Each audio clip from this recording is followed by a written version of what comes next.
هلن صورتت ببینم کثیفه. قبل از همون اول آب رو گرم میکنم.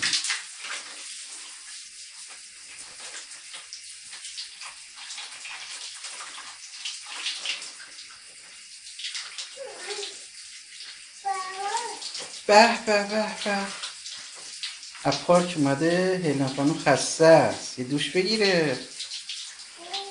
فردا پس فردا تعطیله.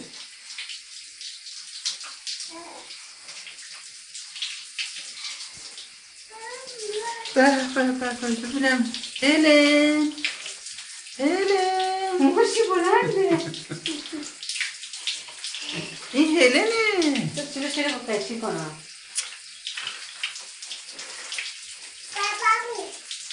ببینمت هیلن. قیچی بیارم. نه باید.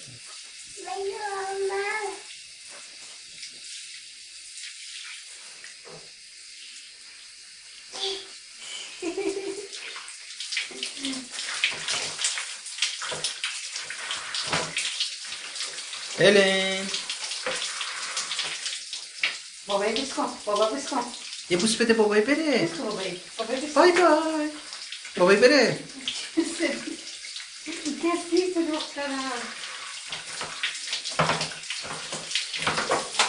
میداختی؟ اب نداره. بیا.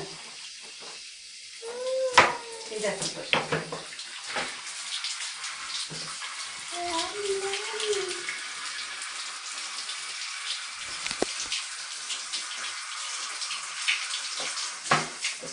هیلن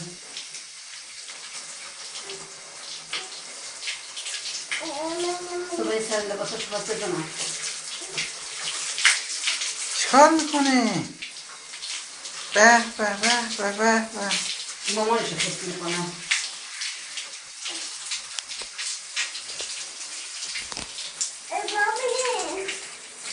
چی شده؟ چشاش. خودو چشاش سوخت. خودو چشای هیلنم سوخت.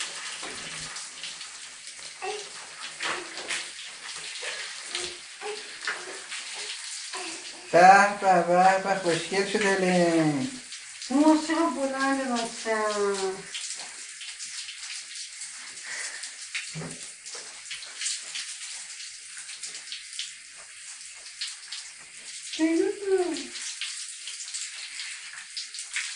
همش دل میکنم تو سرش میره بستن این مامانش. بگی دسته. بگی. بای بای هیلن. هیلن بای بای. یه بوس بده بابایی. بابایی بیس کن. بابا بیس کن. خیس کردی منو.